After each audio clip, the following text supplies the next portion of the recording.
Dis à Jésus, je t'aime Seigneur. Il n'y a pas un amour qui peut être comme l'amour de Dieu envers son peuple. Commence à dire quelque chose qui vient droit du cœur. Dis ça à Jésus. Alors Jésus, Seigneur, tu es bon. Tu es bon, Seigneur de gloire. Tu es bon, El Shaddai. Tu es dit Père éternel. Dans le nom puissant de Jésus. Merci Jésus. Amen. Est-ce qu'on peut acclamer pour le Seigneur?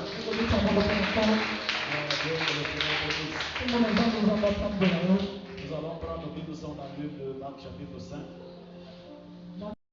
Il y avait une femme atteinte d'une perte de sang depuis 12 ans.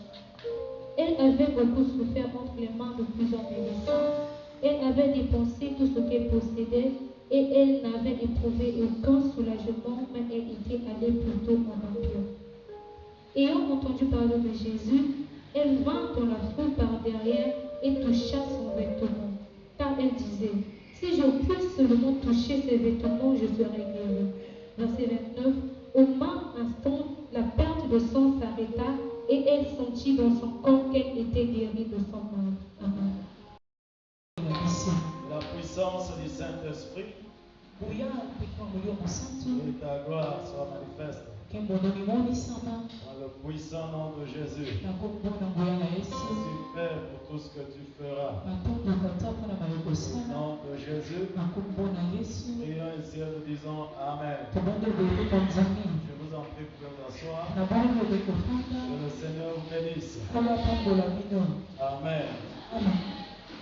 Assis, vêtu et dans le bon sens. Assis, vêtu et dans le bon sens. C'était notre sujet dont nous avons commencé à parler depuis le début de la semaine. Et c'est un texte que nous avons tiré dans le livre de Marc chapitre 5 verset 15. Et donc Jésus-Christ a sauvé l'homme que vous connaissez bien. L'homme est possédé par plusieurs démons. Et la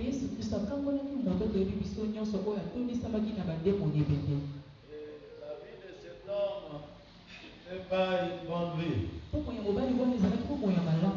Et sa vie, c'était une vie de menace. Et nous ne savions pas comment ça lui est arrivé pour qu'il se retrouve dans le cimetière. Et il a commencé à vivre dans le cimetière. Et des fois, il était sur le montagne. Et la Bible dit qu'il criait nuit et jour. Alors, le jour qu'il a rencontré Jésus, et sa vie a changé. Et les gens l'ont reconnu. Quand les gens sont venus vers lui, il était assis. Il était bien habillé. Et c'était dans le bon sens. Auparavant, les gens le voyaient de cheveux bizarres, de vêtements bizarres, et il agressait dans le bon sens. Quand il a rencontré Jésus, automatiquement sa vie a changé. Il était devenu dans le bon sens. Toute personne qui vient à Jésus rencontre le Seigneur, sa vie devient toujours dans le bon sens. La raison pour laquelle on doit se confier à Dieu. Nous devons compter sur lui. Même sous le soleil, sous la pluie, on doit compter sur lui. Quel que soit ce qui se passe dans ton milieu quotidien, Jésus-Christ est le patron. Amen. Et on nous parle aussi de cette femme. La situation de cette femme, c'était terrible. Et nous ne savions pas qu'est-ce qui a provoqué la maladie incurable dans la vie de cette femme. Est-ce C'est pas une maladie où vous pouvez prendre un produit et puis cette maladie finisse. On croit que c'était une maladie composée par le démon. Alléluia. Il a souffert pendant 12 ans. Le 12 ans durant que cette femme était en train de souffrir. Elle n'était pas assise sur place. Elle a cherché. Elle est allée à gauche. Elle est allée à droite. Elle a payé le billet. Elle était dans les avions. Elle était dans le bateau. Elle était dans le bus. Elle empruntait plusieurs moyens. C'était pour trouver la solution à son problème. Vous savez, quand on a un problème, on ne doit pas s'attendre pour que la solution vienne. On doit se lever pour aller vers la solution. Et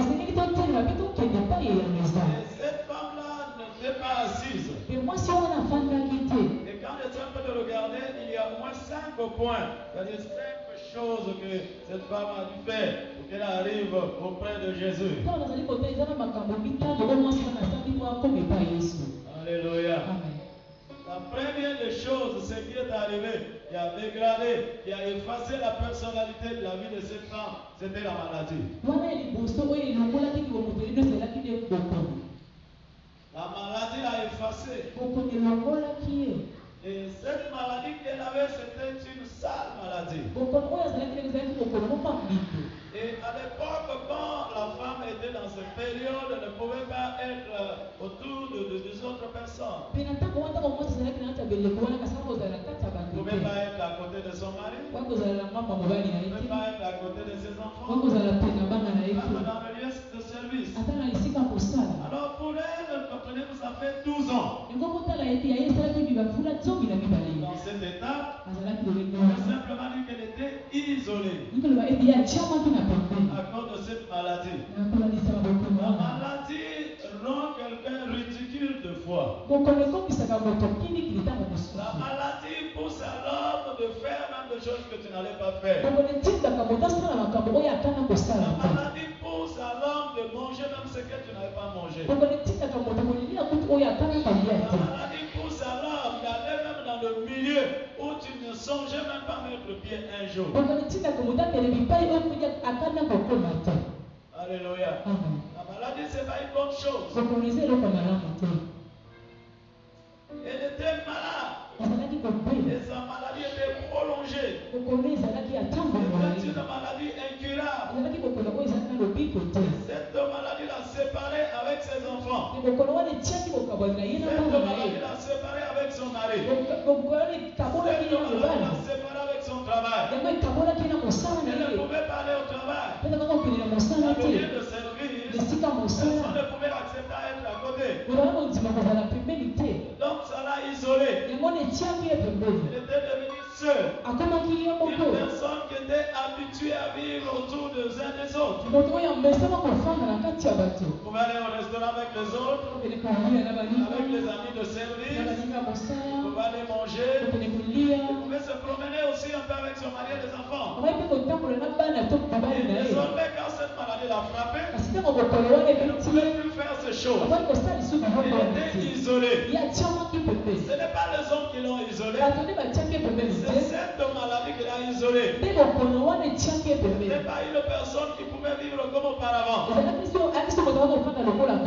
la maladie peut être spirituelle. Et ça peut être physique. Cette maladie peut être causée par les choses que l'homme mange. Et ça peut être aussi un envoûtement. L'envoûtement, c'est-à-dire c'est le sort lancé par l'ennemi. Ça peut être lancé par un sorcier. Ça peut être lancé par un magicien. Et cette maladie efface la personne. La maladie n'est pas bonne. Et la deuxième des choses, cette femme a souffert. Qu'est-ce qui a amené la souffrance? C'était la maladie. La souffrance n'est pas bonne. Quand on souffre, on peut pousser quelqu'un à voler. Quand on souffre, on peut pousser quelqu'un à demander. Quand on souffre, on peut traitement pour toi. La maladie l'a amené la souffrance. La Bible dit elle a beaucoup souffert. En tout cas, elle a souffert. Ce n'est pas dans quelques jours. Elle a souffert pendant longtemps. Elle a souffert pendant 12 ans. 12 ans, ce n'est pas 12 mois. Alléluia. Elle a beaucoup souffert à cause de la maladie. Elle a souffert. La souffrance était connue de tous. La souffrance était connue de ses amis. Était connue de sa famille. Vous savez, quand l'on souffre, parfois on est indexé. On est insulté. On est critiqué. Il y a beaucoup de choses qui arrivent quand on souffre. Cela est arrivé à cette femme. Elle souffrait. Ça l'a rendu aussi ridicule. La souffrance, ce n'est pas bon. Ce qui a causé la souffrance dans la vie de cette femme, et la maladie. Alléluia. Elle a souffert pendant longtemps. Entre les mains de plusieurs médecins. Il va voir tel docteur. Le prend, dit déshabille-toi. Alléluia. On touche partout. Alléluia. On prescrit l'ordonnance, ça ne donne pas la guérison. Il est obligé de changer notre médecin. Et elle a souffert pendant entre les mains de plusieurs médecins. Malgré ça, elle ne trouvait pas la solution. La souffrance continuait dans sa vie. La souffrance était continuée. Et cette souffrance la rendait mal à l'aise. Quand on devient mal à l'aise, tu ne vis pas une bonne vie. Quand on est mal à l'aise, tu ne peux pas dormir paisiblement. La quatrième des choses, elle a vendu tous ses biens. Alléluia.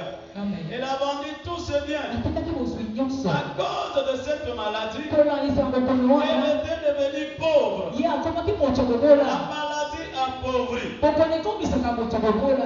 est malade, on ne peut pas économiser. Parce que quand tu reçois, tu es obligé d'acheter l'ordonnance. Elle n'était plus dans son bon sens. Elle ne vivait pas une bonne vie. Quand elle trouvait peu d'argent, elle allait à la pharmacie. On trouvait un produit. Quand on prend peu de l'argent, on allait consulter quelque part. On trouvait peu d'argent.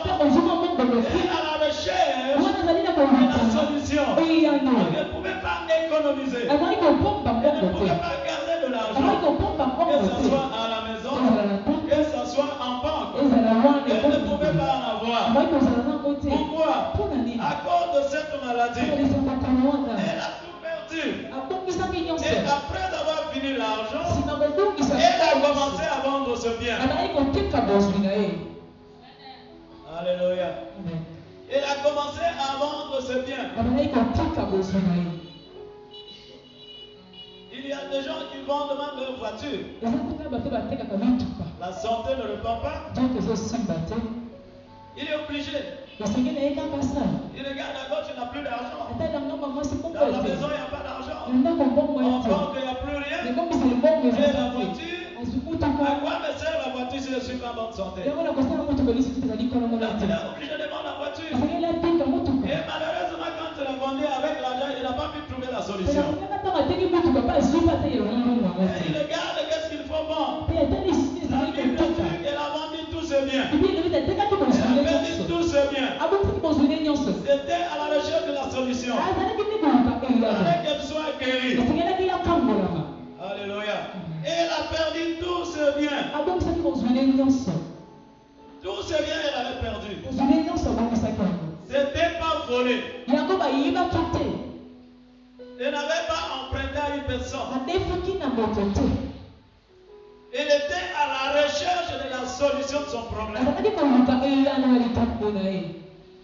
La solution se cherche.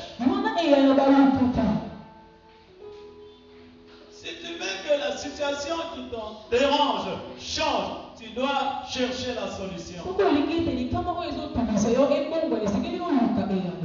Cette femme-là se battait. Ce n'était pas quelqu'un qui est venu la conseiller. Non. C'est la souffrance et la maladie qui étaient dans son corps.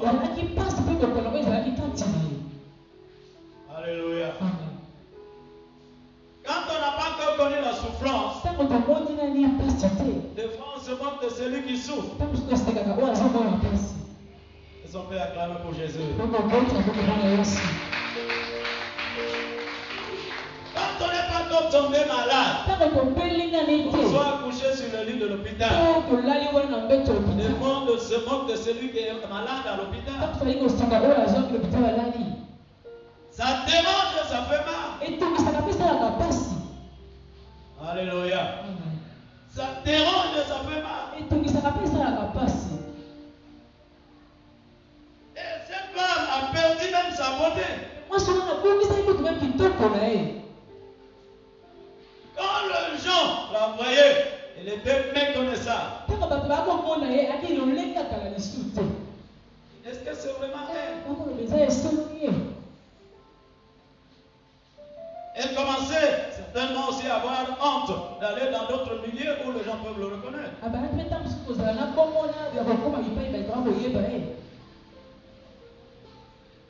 Alléluia.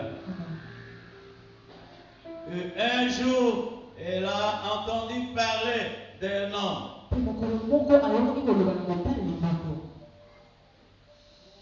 Le médecin qu'elle rencontrait, c'était aussi des hommes. Dans son quartier, il y avait aussi des hommes. Et pourquoi la différence de cet homme dont on est en train de parler ici? La différence, cet homme est 100% homme, il est 100% Dieu.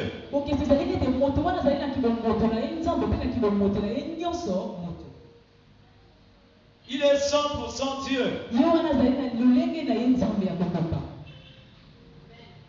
Alléluia. Amen. Quand elle a entendu parler de cet homme, ce qui l'a attiré, ce n'est pas la partie 100% homme, mais c'est la partie 100% Dieu qui l'a amené vers cet homme.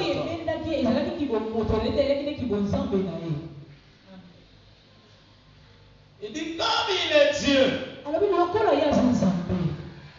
c'est lui qui m'a créé. Il connaît bien mon corps. Il a la puissance d'arrêter ce qui se passe dans mon corps.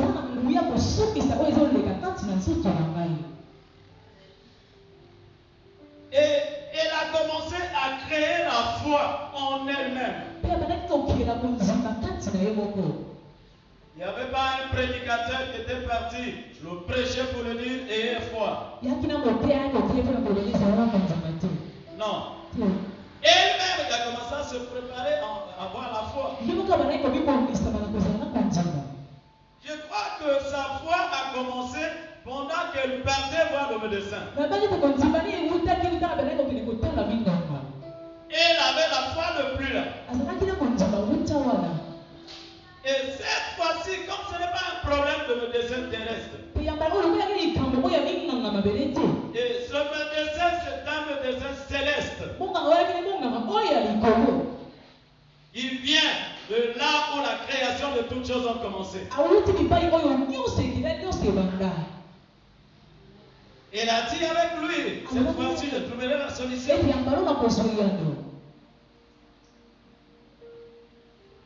Et je n'ai pas besoin qu'il m'impose la main. Si seulement je puisse toucher son vêtement, je crois que je serai guéri. Et je reviendrai dans le bon sens de ma vie. Je m'habillerai dans le bon sens. Je serai assis dans le bon sens. Parce que quand on perd le poids même ce vêtement, ça ne correspond pas au corps. Quand quand on diminue le poids de vêtements que tu portais hier, ça ne sera pas comme pour toi. C'est là où il s'est dit que certainement, si je rencontre cet homme, quand je toucherai le fils de son vêtement, je veux récupérer et les choses reviendront dans le bon sens.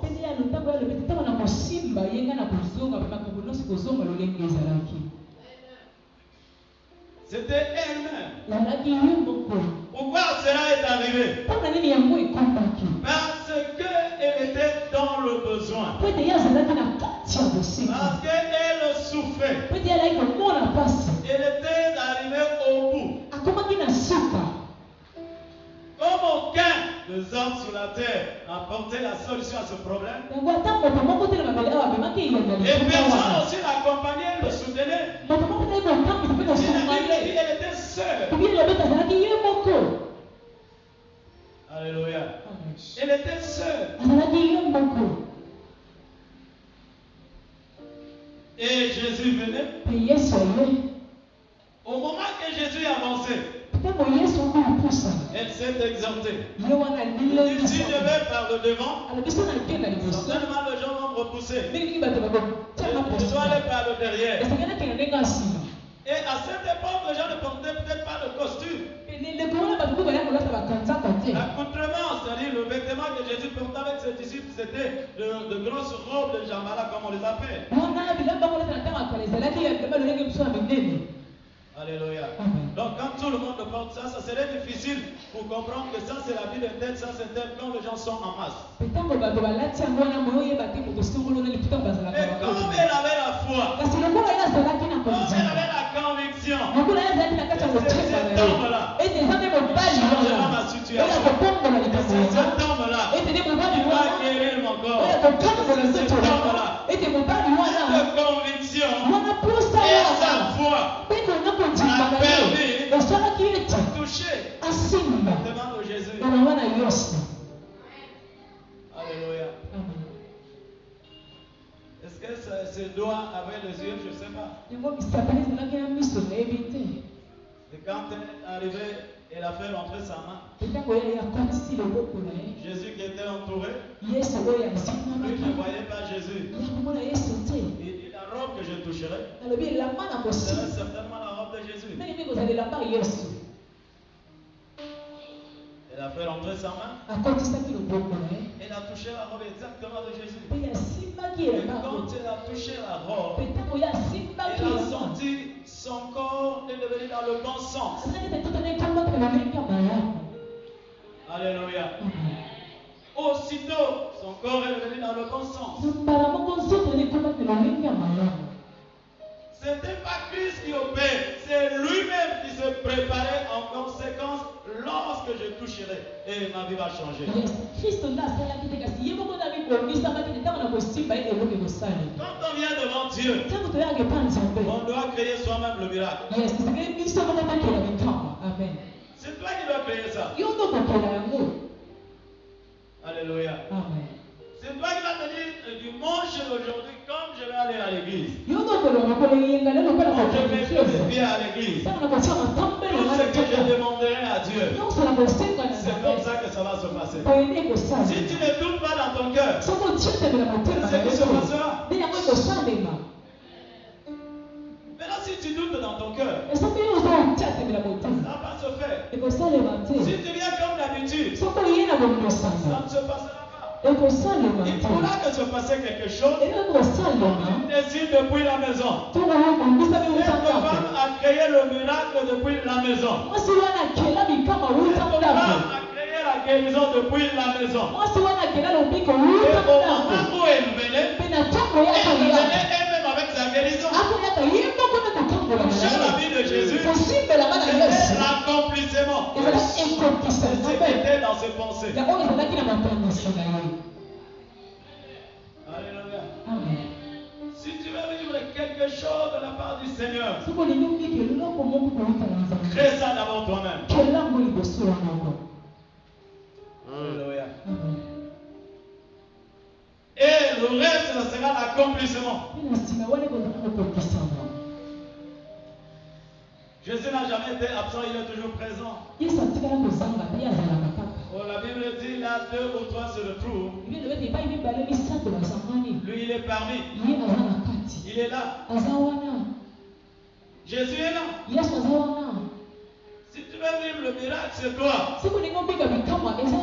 Si tu veux qu'un nouveau souffle dans ta vie, c'est toi. Ce n'est pas une autre personne. C'est toi qui vas créer ça. Que veux-tu? Un jour, Jésus a crié aussi. Il y a une personne qui l'a appelé. Fils de David, aie pitié de moi. Celui-là a appelé. Et Jésus a entendu. Cette femme n'a pas appelé. Elle n'a pas écouté la voix de cette femme. Le fou de Gadara, il y avait plusieurs démons. Il n'a pas appelé Jésus. C'est quelque chose de l'intérieur. C'est ce qu'il a créé lui-même. Et il s'est approché de Jésus. Qu'est-ce que tu crées dans ton cœur? Qu'est-ce que Jésus peut faire dans ta vie? Jésus est là. Le problème, c'est de ton côté. Jésus va seulement accomplir ce que toi tu veux. Il va le faire. As-tu la foi? Et Jésus-Christ fera quelque chose qui fera que tu reviennes dans le bon sens. Et que tu vives dans le bon sens comme ton cœur veut.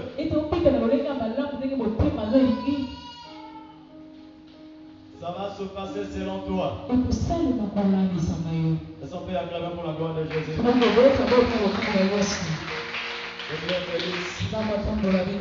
Nous allons lever. Lève-toi là où tu es. Nous allons commencer à parler à Jésus. En tout cas, tu veux vivre quelque chose comme cette femme.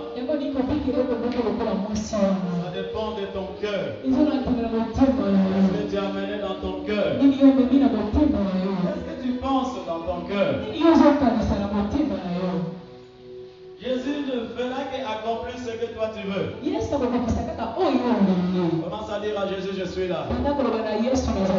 Élève ta voix, commence à prier. Élève ta voix, prie au nom de Jésus. Élève ta voix, prie au nom de Jésus. Élève ta voix, prie au nom de Jésus. Élève ta voix, prie au nom de Jésus. Élève ta voix, prie au nom de Jésus.